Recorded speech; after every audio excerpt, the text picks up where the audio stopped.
जय सिया राम। जब कोई भक्त भगवान जी की शरण को प्राप्त करने वाला होता है, उनके शरणागत होने वाला होता है, उस समय उसके मन की क्या दशा होती है, उसके मन में कितनी व्याकुलता होती है, यह बात हम लोग भक्त विभीषण के प्रसंग से जानते हैं। तो आइए चलते हैं।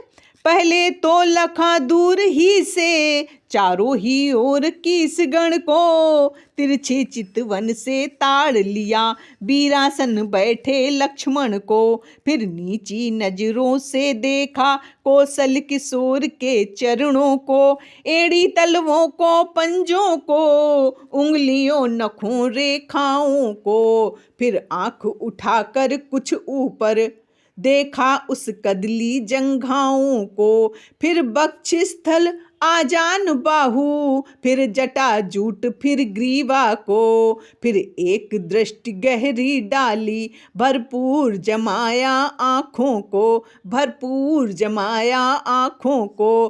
प्रति अंग अंग प्रति रोम रोम देखा अगणित ब्रह्मांडों को। फिर कुछ आगे बढ़कर देखा राजीव नयन की चितवन को।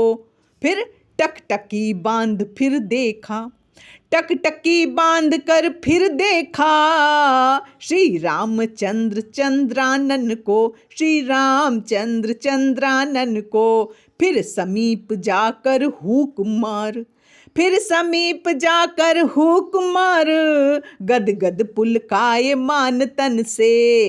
कर जोड़ सामने खड़ा हुआ, कर जोर सामने खड़ा हुआ, बोला श्री रघुकुल नंदन से, बोला श्री रघुकुल नंदन से। विनती कर प्रभु चरण में डाल दिया निज मात, शरणागत की लाज अब रखें रघुकुल नाथ।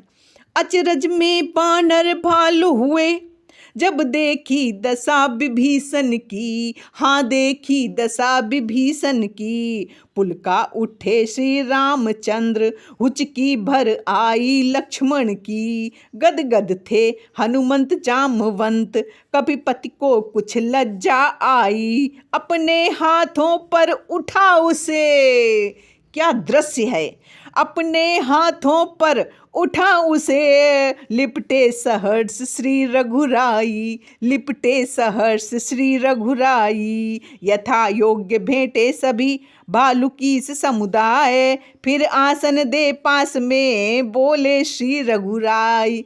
कहिए लंकेश कुशल से हैं, घर में भी सब प्रसन्नता है, घर में भी सब प्रसन्नता है। बतलाएं मुझे मैं प्रस्तुत हूँ, क्या इच्छा है क्या आज्ञा है, क्या इच्छा है क्या आज्ञा है।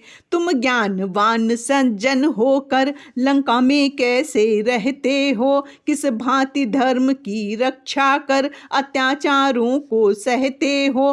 कहता हूँ सखा भाव से मैं, सब हाल कहो अपने मन का, मेरा स्वभाव ही ऐसा है। सच्चा साथी हूँ सज्जन का, जो सच्चा है समदर्शी है, वह मुझे प्राण से प्यारा है। वही मुझसे मिल सकता है जिसने अपनापन मारा है, जिसने अपनापन मारा है। मधुर बचन सुन राम के हुआ पूर्ण आनंद, भक्त विभीषण ने कहा सुनिए रघुकुल चंद।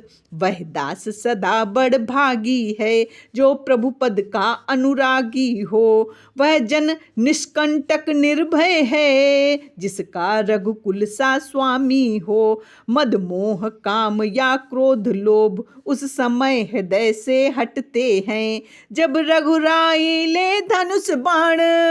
हाँ, जब रघुराई ले धनुष बाण, भक्तों के चित्त में बसते हैं, भक्तों के चित्त में बसते हैं। माया में फंसा हुआ प्राणी तब तक पाता विश्राम नहीं, जब तक निष्काम शुद्ध मन से मुख से कहता श्री राम नहीं, मुख से कहता श्री राम नहीं।